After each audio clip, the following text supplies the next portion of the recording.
Saturday morning. 9 a.m. Smells like coffee and routine. My routine, anyway.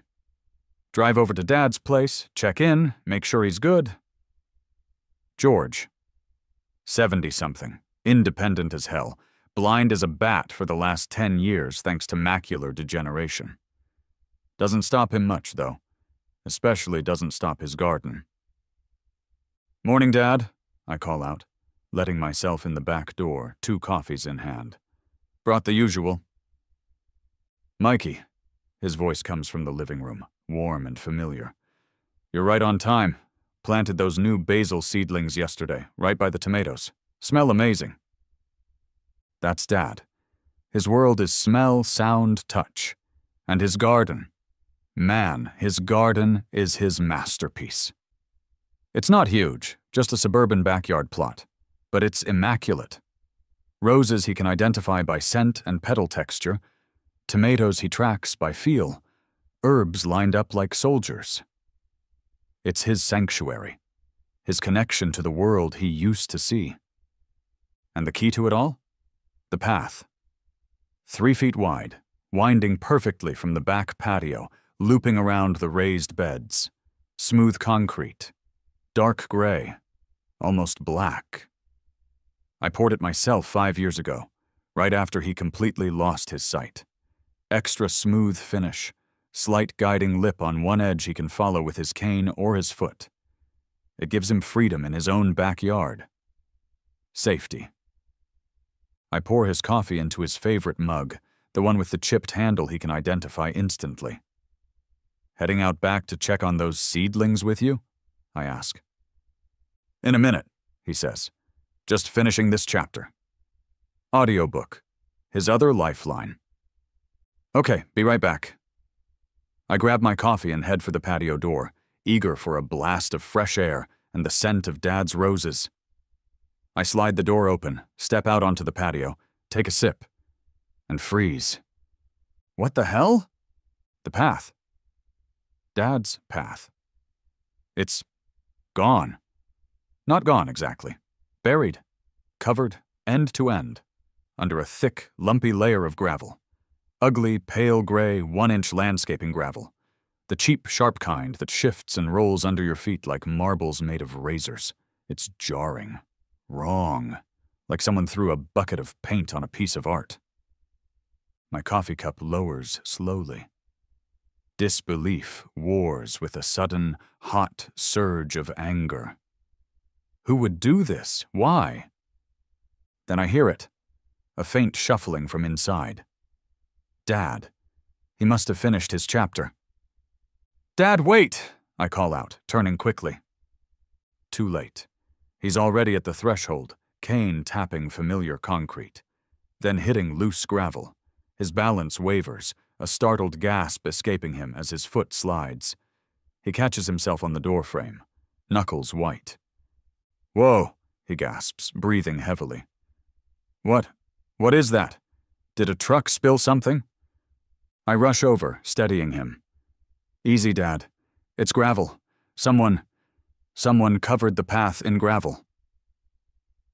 He reaches down, his hand brushing the sharp stones. Confusion turns to distress on his face. "Gravel? But why? I almost fell." He sounds bewildered, hurt. "My path. I can't get to the garden now, Mikey. It's not safe." My jaw tightens. Seeing him like this, confused and suddenly cut off from his passion, flips a switch inside me. This wasn't an accident. This wasn't a spill. This was deliberate, and I have a damn good idea who's behind it. "Stay here, Dad," I say, my voice low and tight with fury I'm trying to hide from him. "Let me handle this." I stride across the lawn, my boots sinking slightly in the grass still damp with morning dew. I don't even bother knocking on Carol's door 2 houses down. She's outside, naturally, dressed in crisp white capris and a pink polo shirt, kneeling by her prize-winning petunias with a tiny silver trowel, looking for all the world like a benevolent garden gnome. if garden gnomes radiated pure, distilled disapproval. "Carol," I say. My voice comes out colder than I intended. She looks up, blinking, a fake smile plastered on her face. "Michael, good morning. Lovely day for gardening, isn't it?" "Cut the crap, Carol," I snap. "The path, my dad's garden path, what did you do?" Her smile tightens. She stands up, brushing non-existent dirt off her pristine knees. "Oh, George's little walkway? An improvement, don't you think?" She gestures vaguely towards Dad's house. That drab, uneven concrete slab simply wasn't compliant with the neighborhood's aesthetic guidelines. It was dragging down the visual harmony. Section 12, subsection F, clearly encourages natural landscaping elements. "Natural?" I echo, incredulous. "It's a pile of sharp rocks, Carol. My father is blind. He needs that smooth path to get around his own damn garden safely. He almost took a header this morning thanks to your improvement." Carol sniffs dismissively. "Well, perhaps George should be more careful then, or consider container gardening on the patio. Much more manageable. The gravel provides excellent drainage, prevents weeds, and offers a far more uniform upscale look for the community visual corridor. The Architectural Review Committee approved the upgrade just last week. The ARC, which consists, as far as anyone can tell, entirely of Carol herself." "Upgrade?" My voice is rising. "He can't walk on it. You dumped gravel on a blind man's path and called it an upgrade? Are you out of your mind?" "Mind your tone, Michael," she says sharply, pointing the tiny trowel at me like a weapon. "Safety is paramount, which is precisely why non-compliant, potentially hazardous structures need to be addressed promptly. Your father's concrete slab was never officially submitted for approval, you know. It was poured long before the current ARC guidelines were ratified." "I poured that path specifically for his safety after he lost his sight," I practically yell. "It was perfect. Now fix this. Get that gravel out of there. Today." She gives a condescending little laugh. "Don't be absurd. If your father wishes to propose an alternative compliant pathway solution, perhaps crushed granite or regulation flagstones, he can submit a detailed landscaping plan with material samples to the ARC. We'll review it at the next quarterly meeting, provided the submission fee is paid." She turns back to her petunias, dismissing me. I stand there for a second, fists clenched, breathing hard. Arguing is useless. She's wrapped herself in imaginary rules and bureaucratic red tape. She sees Dad as a nuisance, his needs an inconvenience. She sees me as, well, she barely sees me at all. Just George's son, easily swatted away. I turn and walk back to Dad's place, my mind racing. She thinks this is over. She thinks she won. She has no idea. Back inside, Dad is sitting quietly at the kitchen table, his coffee untouched. The sight of his slumped shoulders fuels my resolve. "It's the feel of the soil, Mike," he says quietly, tracing patterns on the tabletop. "Knowing where the lavender ends and the mint begins just by touch, that path, it wasn't just concrete, it was my map out there, my freedom. Now it feels hostile, like my own garden is waiting to trip me up." My heart aches for him. This isn't just about inconvenience, it's about dignity. It's about the small joys that make his life full despite the darkness. Carol ripped that away with a load of cheap gravel and a smug smile. "Don't worry, Dad," I say, putting my hand on his shoulder. The anger is still there, but it's hardening into something else now. Determination. "I am going to fix this. I promise you. She is not getting away with this. First things first, documentation. And official channels. I need a record of this maliciousness. I dial the non-emergency police line. City Police, what's the location of your non-emergency?" "Yeah, hi. My name is Mike Thompson. I'm at my father's house, 12 Oak Street. I need to report property damage. and maybe reckless endangerment? Okay, sir, can you tell me what happened? The dispatcher asks, her voice professionally bored. The HOA president, I begin, trying to sound rational, dumped about a yard of landscaping gravel all over my blind father's garden path this morning. He relies on that path. It's smooth concrete, and now it's covered in sharp rocks he can't walk on. He almost fell. There's a distinct pause. She dumped gravel, sir? On his path? Yeah, deliberately. Said it was an aesthetic upgrade. He's blind. He needs that path to access his garden safely. I can hear the absurdity in my own voice, but the anger makes it sharp. Okay, sir, we'll send a unit over to take a report. She sounds skeptical. 2 officers arrive about 20 minutes later. Young guys, looking like they'd rather be anywhere else. I explain the situation again, show them the path, introduce them to Dad, who quietly explains how he uses the path and how dangerous the gravel is for him. They seem sympathetic, but slightly out of their depth. They walk over to Carol's house. I watch from Dad's driveway. I can't hear everything, but I see Carol gesturing, pointing at the path. Then presumably at her rule book binder, which must be surgically attached. I see the cops listening, nodding, looking back towards Dad's yard. One of them walks back over to me while the other finishes talking to Carol.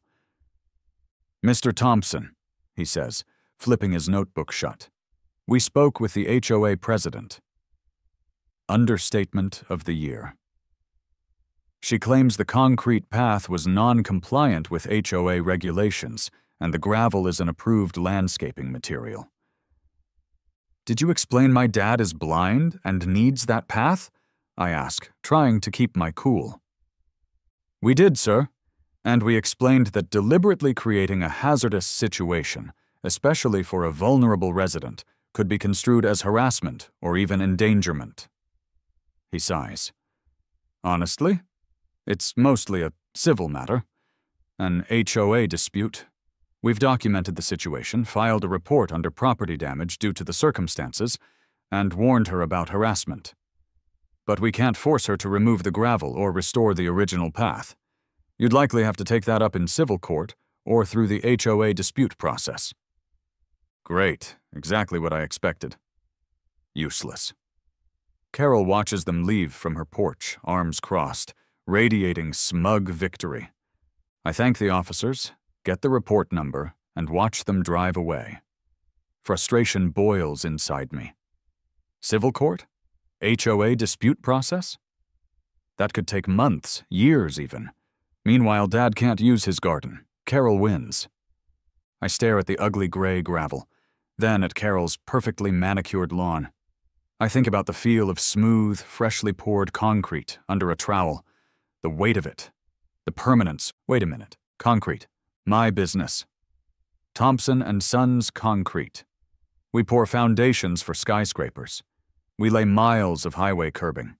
We handle multi-million-dollar commercial slabs, intricate stamped patios, city sidewalks. We have the equipment, the manpower, the expertise. Carol thinks she's dealing with just George's frustrated son. She thinks she can bully us with her laminated bylaws and her petty authority. She dumped gravel on a blind man's path. She didn't know I own a concrete company. A slow, cold grin spreads across my face. Oh, this isn't going to civil court. This isn't going to the HOA dispute committee. This is going to get fixed. Monday morning, my way. The first call I make is to Dave Riley, my foreman. Known him 20 years. Best finisher in the business, loyal as a hound dog. Dave, I say when he picks up. Got a special project. Monday morning, 7 a.m. sharp, personal. Oh yeah, boss? What's cooking? Finally doing that outdoor kitchen slab you were talking about? Better, I say, the grin still playing on my lips. We're doing a path removal and replacement at my dad's place. Removal? Thought you poured him that perfect walkway yourself. I did, I confirm. Let's just say it got vandalized by the HOA president. With gravel? There's a pause. Then Dave lets out a low whistle. "Gravel? On George's path, that woman?" He doesn't finish the sentence. Doesn't need to. "Okay, boss. What do you need?" "The A-team, Dave. Need the skid steer with the bucket attachment first thing to scrape up about a yard of 1-inch gravel. Pile it somewhere convenient. Then we need forms, rebar. Yeah, overkill, I know, but let's do it. Wheelbarrows, finishers. Schedule a small ready-mix truck for, say, 8:30 a.m. 3/4 aggregate, 4,000 psi mix. Standard broom finish, but make those edges perfect. Maybe make the path 6 inches wider than the old one." Dave chuckles. 6 inches wider? Got it. Consider it a structural enhancement. Want the Thompson & Sons logo stamped near the patio? I laugh. Tempting, Dave. So tempting. Maybe next time, just make this one bulletproof. And Dave? Yeah, boss? This one's personal. For George. Say no more, Dave says, his voice firm. The guys love George, we'll make it right. That woman picked the wrong fight. My next call is to the city permit office. Technically, replacing an existing path under a certain square footage might not even need one, but I'm not taking chances. I pull a permit for pathway repair and material replacement due to vandalism, referencing the police report number. Let Carol argue with that. Sunday afternoon, Dave swings by Dad's place just to measure up. We stretch a tape measure, place a few small wooden stakes. Nothing major, just prep work. Predictably, Carol materializes from her garage like a perfectly coiffed ghoul. "Michael, David, what is the meaning of this activity?" she demands, marching across the lawn, clipboard already in hand. Where does she keep them? Does she have a holster? "Just taking some measurements, Carol," I say evenly. "Planning ahead. Any modifications require prior written approval from the Architectural Review Committee," she snaps. "I see no permit displayed. This constitutes unapproved preparatory work." Dave steps forward, wiping imaginary dust off his hands. He's bigger than me, looks like he could wrestle a cement mixer, but his voice is calm. "Ma'am, just getting some numbers for a potential plan submission. Like Mr. Thompson said, no actual work being done today, just measuring." He gives her a look that's polite, but absolutely brooks no argument. Carol glares, clearly intimidated but unwilling to back down completely. "I'll be watching," she warns. "Any unauthorized equipment, any digging, any forms on site tomorrow morning will result in immediate stop work orders and the maximum allowable daily fines. I will be documenting everything." She pivots sharply and marches back to her house. "She seems nice," Dave deadpans as soon as she's out of earshot. "Peachy," I reply. "All right, 7 a.m. tomorrow. Let's give her something to document." Monday morning arrives, crisp and clear. 6:55 a.m. I'm at Dad's, coffee in hand, standing on the patio. Dad's inside, waiting excitedly by the window. The calm before the storm. At 7 a.m. sharp, the cavalry arrives. Not loud, not flashy, just professional. Dave pulls up in the work truck, towing the skid steer. Two of my best guys, Marco and Tony, arrive in another truck with forms, tools, rebar. They nod to me, get straight to work. There's the low rumble of the skid steer starting up, the clatter of forms being unloaded. Efficient, quietly determined. Marco expertly maneuvers the skid steer, its bucket scraping cleanly across the old path's footprint, scooping up the offending gravel. He makes a neat, surprisingly compact pile right at the edge of Dad's property line, the edge that borders Carol's meticulously manicured lawn. Purely coincidental, I'm sure. Tony starts laying out the forms, snapping chalk lines. Wider, just like I wanted. They work quickly, like clockwork. Rebar gets laid, tied off. It's beautiful, in a construction nerd kind of way. Right around 8:15 a.m., just as the guys are finishing the prep, Carol appears. She must have radar. She comes power-walking down the street, phone already pressed to her ear, clipboard somehow tucked under her arm. She looks apoplectic. "I warned you!" she screeches as she approaches, practically vibrating with fury. "This is illegal construction. I'm reporting this. Unauthorized work. Cease and desist." The low growl of the ready-mix truck arriving drowns her out momentarily. It backs carefully into the driveway, chute swinging into position over the newly formed pathway. "Stop! Stop this instant!"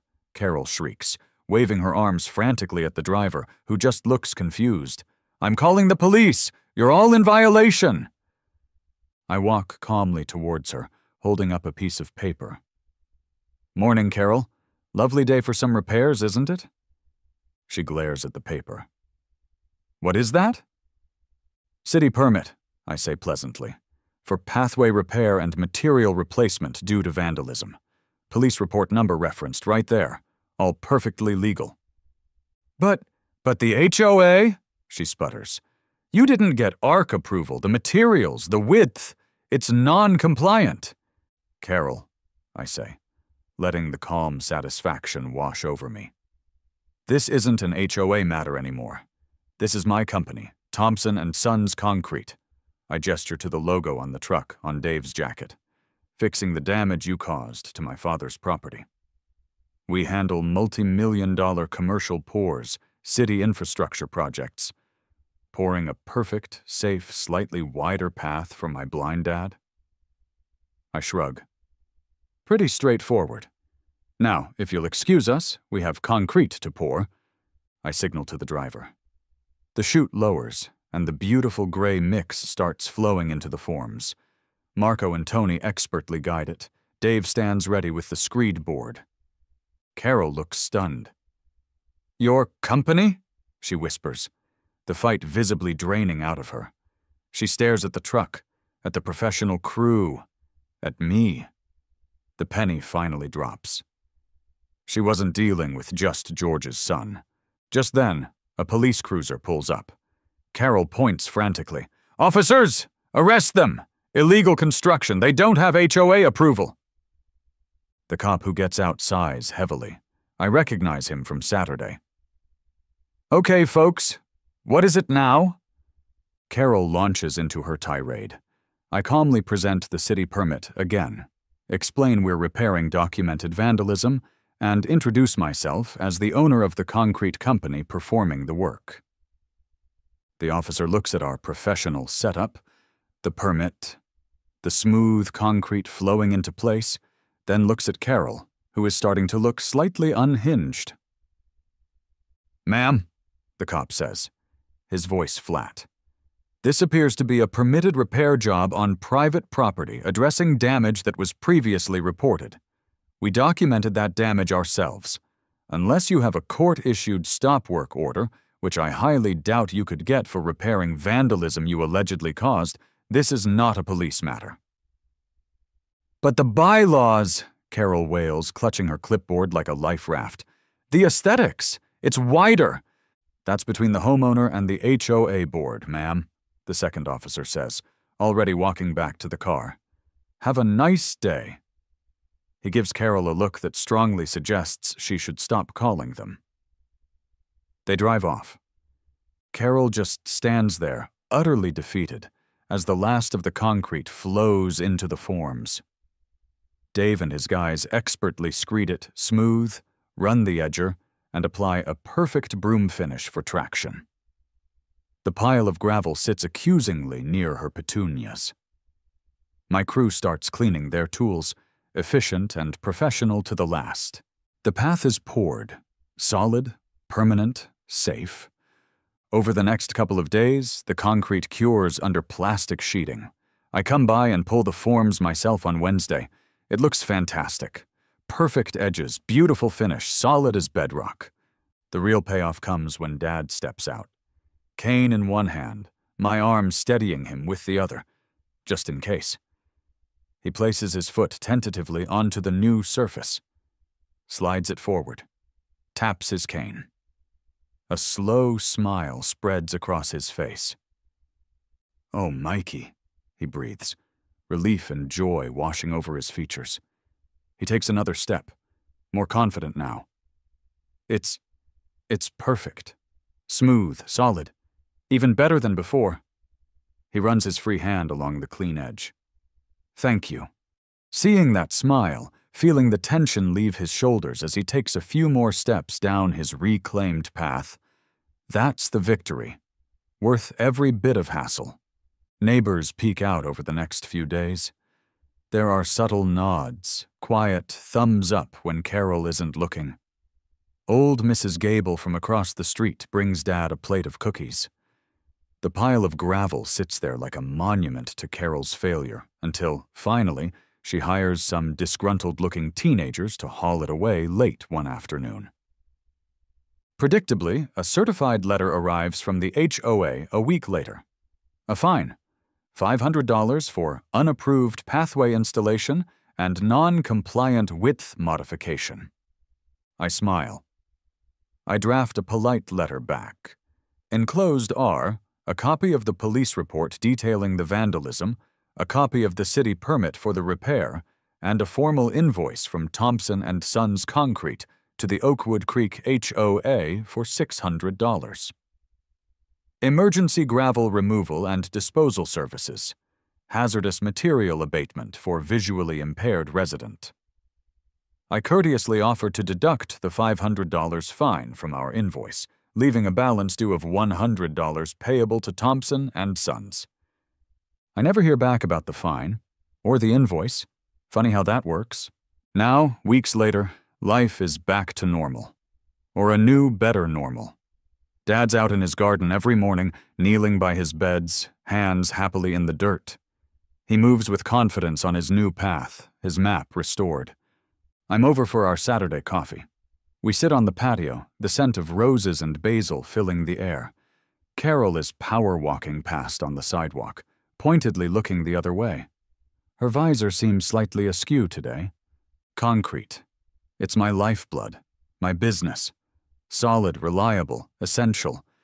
Builds foundations, bridges, sidewalks. Turns out it's also surprisingly effective at solving certain neighborhood disputes. You can't argue with rebar-reinforced 4,000 psi payback. Some problems, I think, watching Dad gently prune a rose bush he located by touch, just need a concrete solution. Especially when the person causing the problem has no idea who they're messing with.